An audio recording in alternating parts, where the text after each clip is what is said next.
जय हिंद दोस्तों, मैं स्वागत करता हूं आप सभी का करंट अफेयर्स की इस सीरीज में। और आज हम देखने की कोशिश करेंगे यहाँ पर SLFMF ये नामक जो स्कीम है आरबीआई के द्वारा चलाई गई।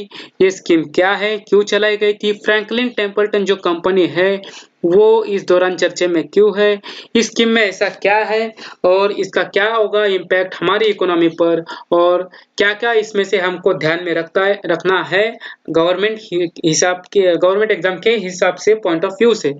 ठीक है, तो पूरी हम जानने की कोशिश करेंगे। यहाँ पर बिना देरी के हम वीडियो को चालू करते हैं। ठीक है, तो अब देखिए दोस्तों, यहाँ पर 28 तारीख को ये एक, मैं पेन ले रहा हूँ, 28 तारीख को ये यहाँ पर एक आर्टिकल आता है द हिंदू में, और उसके बाद 30 तारीख को फिर से एक आर्टिकल आता है द हिंदू में कि RBI opens the tap 50 crore equity fund for MFs and bank borrows the 2000 crore from RBI for mutual funds.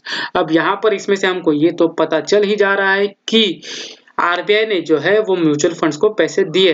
अब ये किस स्कीम के तहत दिए गए हैं? ऑब्वियस सी बात है, SLFMF के तहत, क्योंकि आज की वीडियो का टाइटल भी वही है। और SLFMF क्या है, क्यों ये यहाँ पर लिया गया, ये हम जानने की कोशिश करेंगे। उससे पहले दोस्तों हमको ये जानना पड़ेगा कि म्यूचुअल फंड्स होते क्या है। मुझे पता है आप सबको इसके बारे में थोड़ी सी जानकारी तो होगी, पर फिर भी हम देखने की कोशिश करेंगे। एक रिवीजन भी हो जाएगी अगर, और आपको कोई पॉइंट नहीं मालूम था वो भी यहाँ पर आपको मालूम हो जाएगा, तो रिवीजन भी हो जाएगी और एक आध पॉइंट आपको एक्स्ट्रा भी यहाँ पर मालूम हो जा सकता है। ठीक है, यहाँ पर हम इसकी डेफिनेशन देखने की कोशिश करेंगे। यहाँ पर a mutual fund is a type of financial vehicle made up of a pool of money collected from many investors to invest in securities like stocks, bonds, money market instruments and other assets. तो देखिए दोस्तों, ये सब आपको रटने की कोई जरूरत नहीं है, यहाँ पर सिर्फ कॉन्सेप्ट आपको ध्यान में लेना है। ये होती है एक फाइनेंशियल व्हीकल, इसमें होता है मैनी इन्वेस्टर्स, और ये इन्वेस्ट करते हैं किसमें? ये इन्वेस्ट करते हैं स्टॉक्स में, ये इन्वेस्ट करते हैं बॉन्ड, मनी मार्केट और अदर एसेट्स में। इसको हम थोड़ा पिक्चराइज वे में जाने की कोशिश करेंगे जिससे कि आपको इसका क्लियर कट आइडिया लग जाए। देखिए, यहाँ पर मेनी इन्वेस्टर्स जो होते हैं ये होते हैं हमारे जैसे इंसान। अब यहाँ पर जो है ये सब के सब मिडिल क्लास है।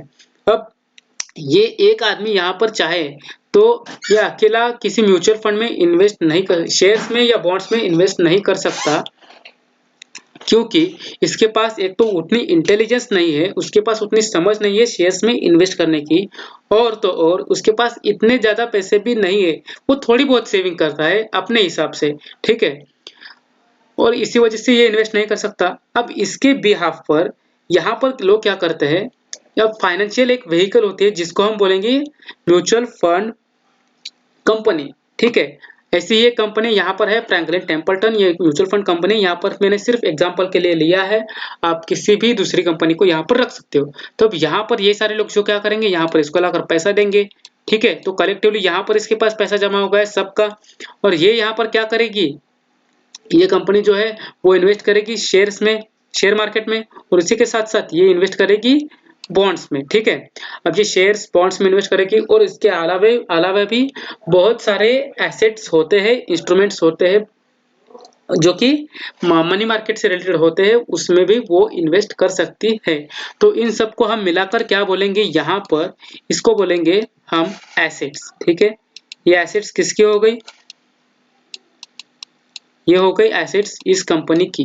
अब यहाँ पर से जो भी रिटर्न आएगा ये इसमें इन लोगों में पार्ट दिया जाएगा, थोड़ा सा इनको भी लेना चाहिए। ठीक है, मतलब ये थोड़ा सा लेती है और इसको इन लोगों को थोड़ा सा ये देती है। तो ये बेसिक वर्क होता है किसी भी म्यूचुअल फंड कंपनी का। ठीक है, अब इसमें क्या होता है, तीन यहाँ पर टाइप्स होते हैं। एक तो होता है डेप्ट, ठीक है, दूसरा होता है यहाँ पर शेयर्स, और तीसरा होता है मिक्स। मिक्स का सीधा सा मीनिंग है ये दोनों भी, यहाँ पर ये थोड़ा और ये थोड़ा। ठीक है, अब डेप्ट में यहाँ पर क्या होता है दोस्तों, ये डेप्ट, अब यहाँ पर क्या होता है, डेप्ट फंड्स जो होते हैं, एक कंपनी होती है, ये क्या करती है, म्यूचुअल फंड कंपनी जो भी होती है यहाँ पर, अगर इसको हम क्या बोलेंगे, ये व्हीकल है। ठीक है, ये ये कंपनी को हम क्या बोलेंगे यहाँ पर, फाइनेंशियल व्हीकल। ठीक है, अब ये क्या करेगी, इसको ये इसको देगी बॉन्ड, और इसके बदले में ये इसको क्या देगा, मनी। ठीक है, अब ये जो भी बॉन्ड है यहाँ पर ये एक फिक्स पीरियड के लिए लिया जाएगा, ठीक है। तो इसमें टाइम लिमिट होगा और ये अगर टाइम पीरियड खत्म हो जाता है उसके बाद फिर से ये कंपनी और ये व्हीकल, अब ये व्हीकल क्या करेगा, इसको ये इसका बॉन्ड वापस कर देगा मैच्योरिटी के बाद, ठीक है। और ये कंपनी क्या करेगी, इसको इसका पैसा वापस कर देगी, मतलब ये कैपिटल, और उसी के साथ साथ यहाँ पर जो है वो थोड़ा बहुत इंटरेस्ट यहाँ पर दिया जाएगा, ठीक है। अब ये जो भी इंटरेस्ट होता है यहाँ पर वो तय होता है कि कंपनी आपकी कौन सी है। अगर आपको हाई रिटर्न चाहिए तो वो आपको यहाँ पर रिस्क भी ज्यादा लेनी पड़ेगी। अगर नई कंपनी है यहाँ पर तो वो तैयार हो जाएगी ज्यादा इंटरेस्ट देने के लिए। मगर आप अगर इन्वेस्ट करते हो गवर्नमेंट सिक्योरिटीज में या फिर एक ऐसी कंपनी की जो बहुत ही ट्रस्टेड है, जैसे कि रिलायंस हो गई, टाटा हो गई, ऐसे ही जो भी कंपनी होती है बड़ी बड़ी कंपनीज या फिर गवर्नमेंट सिक्योरिटीज, यहाँ पर इनकी एश्योरेंस जो होती है वो ज्यादा होती है। मतलब ये गारंटी है यहाँ पर कि हमारा पैसा जो है वो डूबने वाला नहीं है, हमको जो है हमारा हमारा जो कैपिटल और रिटर्न ये वापस मिलेगा, इसकी गारंटी बहुत ही ज्यादा होती है as compare to the new companies, ठीक है। ये बहुत ही स्टेबल होते हैं और अगर ये स्टेबल होंगे तो इसके रिटर्न्स कम होंगे, ठीक है। Stability increases, return decreases. और अगर ये अनस्टेबल होंगे, इसकी एश्योरेंस यहाँ पर कम होगी, तो यहाँ पर जो है वो रिटर्न्स ज्यादा होंगे और रिस्क भी यहाँ पर ज्यादा होगा। इसमें यहाँ पर क्या होगा, ये रिस्क यहाँ पर कम होगा, ठीक है। अब यहाँ पर मैं थोड़ा सा यहाँ पर इरेज करके ले रहा हूँ। यहाँ पर जो है फ्रैंकलिन इन्वेस्टमेंट ने जो किए थे, यहाँ पर जो कंपनी है फ्रैंकलिन टेम्पल्टन, इसने 6 म्यूचुअल फंड्स यहाँ पर बंद कर दिए क्योंकि वो 6 के 6 आते थे डेप्ट फंड्स के अंदर। अभी डेप्ट फंड्स क्या होता है यही हमने अपनी अभी जानने की कोशिश की है। यहाँ पर ये जो है यहाँ पर ये सभी की सभी स्कीम डेप्ट फंड्स की स्कीम्स थी, ठीक है। और ये डेप्ट फंड स्कीम्स यहाँ पर उन्होंने बंद कर दिए क्योंकि इन्होंने पैसा जो लगाया था वो पैसा लगाया था ऐसी स्कीम्स में जहां पर रिस्क जो है वो बहुत ज्यादा था और रिटर्न भी यहाँ पर बहुत ज्यादा होगा। सिर्फ कम क्या होगा, यहाँ पर गारंटी कम होगी। ये जो है एश्योरेंस जो होती है, ये जो श्योरिटी यहाँ पर होती है वो यहाँ पर कम होगी और रिटर्न्स और रिस्क यहाँ पर ज्यादा होंगे। अब यहाँ पर हमको मालूम है कि कोरोना की वजह से कंपनियां जो है उनके शेयर्स यहाँ पर डूब रहे हैं, शेयर्स कम आ रहे हैं, रिटर्न्स नहीं हो पा रहा है, कंपनियां लॉस में जा रही है, शेयर्स नीचे गिर रहे हैं और तो और लॉसेज यहाँ पर कंपनी के जो है वो बढ़ रहे हैं। और अगर ये कंपनियां जो भी कंपनी है वो हाई रिस्क वाली है, मतलब उनकी रिस्क यहाँ पर ज्यादा है, तो उसमें चांसेस बहुत है कि यहाँ पर जो है वो हमारा पैसा डूब सकता है, हमको रिटर्न नहीं मिल सकता है। तो जो है यहाँ पर वो लिक्विडिटी मेंटेन करने के लिए यहाँ पर इन्होंने क्या किया, ये म्यूचुअल फंड्स की स्कीम्स बंद कर दी ताकि जो भी लोगों का पैसा इस फंड्स में लगा है वो जैसे का वैसा रह सके, लॉसेज जो है यहाँ पर वो कम से कम हो, ठीक है।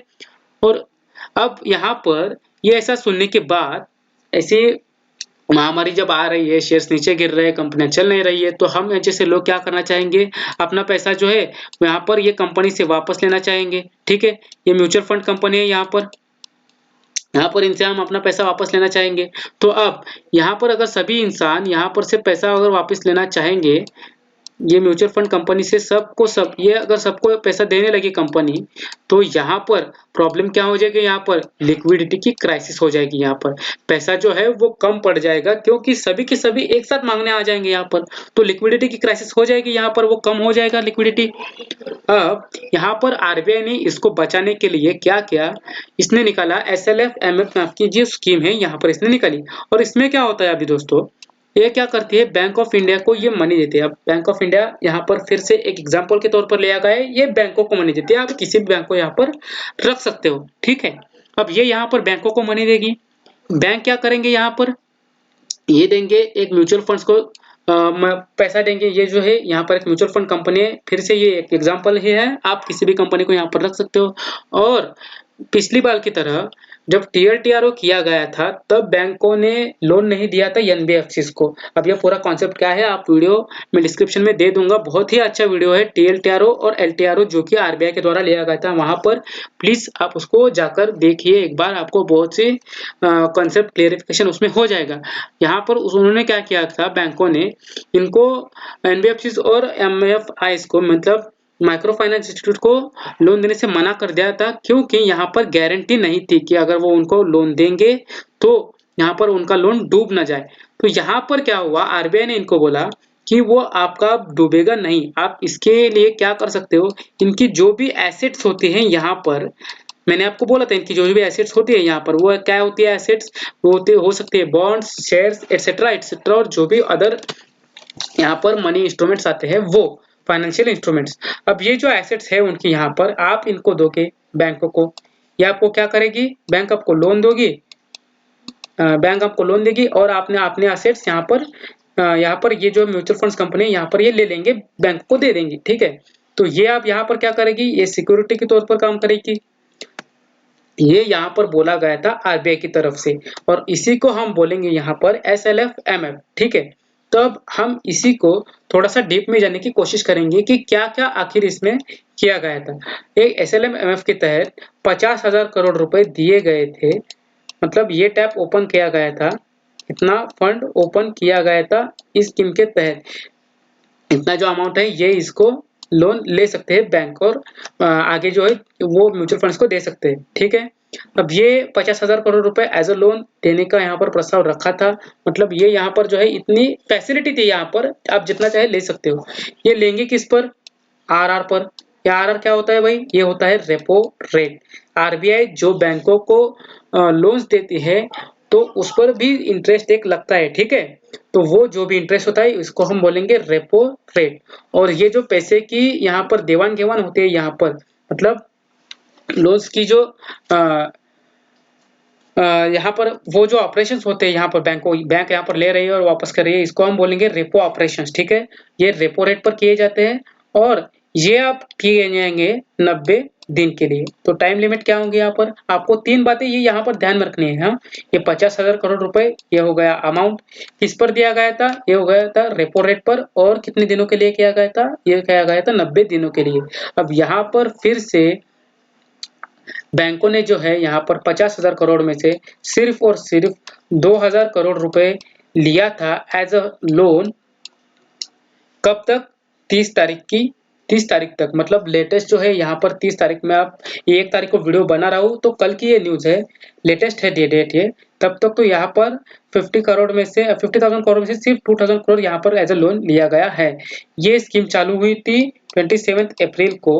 ठीक है, और कब तक के लिए ये अवेलेबल है, यहाँ पर 11 मई तक ये बैंक यहाँ से ले सकते हैं। मतलब ये इतना ड्यूरेशन वहां पर उनको दिया गया है, आप इतने ड्यूरेशन में लोन की मांग कर सकते हो। लोन होगा यहाँ पर रेपो रेट पर, कितने दिनों के होगा, ये 90 दिनों के लिए होगा। कितना यहाँ पर अमाउंट है अवेल किया हुआ, यह है 50,000 करोड़ रुपीज। ठीक है, तो यहाँ पर भी हमको दिख रहा है कि बहुत ही बैंक जो है यहाँ पर इंटरेस्ट कम दिखा रहे हैं। तो ये था पूरा कंसेप्ट SLF-MF का। जो बातें आपको ध्यान में रखनी है एग्जाम पॉइंट ऑफ व्यू से, वो भी मैंने आपको बता दी है, ये आप रखिए ध्यान में। और अगर आपको वीडियो पसंद आए तो आप प्लीज वीडियो को लाइक कीजिए, शेयर कीजिए। गवर्नमेंट एग्जाम्स के लिए करंट अफेयर्स की जो भी वीडियो होंगे यहाँ पर मैं लेकर आता रहता हूँ। डीप में हम इंफॉर्मेशन जो है यहाँ पर जानने की कोशिश करते हैं। ठीक है, आपको ये वीडियोस पसंद आ रही है तो मुझे आप एक छोटा सा कमेंट कीजिए, इससे जो है मेरा मोटिवेशन यहाँ पर बढ़ता है। अगर आपको वीडियो अच्छा लगता है तो आप अपने दूसरे फ्रेंड्स के साथ भी शेयर कीजिए, दूसरे रिलेटिव्स के साथ भी शेयर कीजिए, भले वो किसी एग्जाम के लिए प्रिपेयर कर रहे हो या नहीं हो। इतने आसान शब्दों में आपको मैं समझा रहा हूँ कि एक तो एग्जाम की प्रिपरेशन भी आपकी हो जाएगी करंट अफेयर्स की, और उसके साथ ही साथ अगर आप नहीं भी कर रहे तो आपको कंसेप्ट जो है वो पूरा का पूरा समझ में आ जाएगा। तो ठीक है, मिलते हैं हम अगली वीडियो में, तब तक के लिए अपना ख्याल रखे, सुरक्षित रहिए। जय हिंद।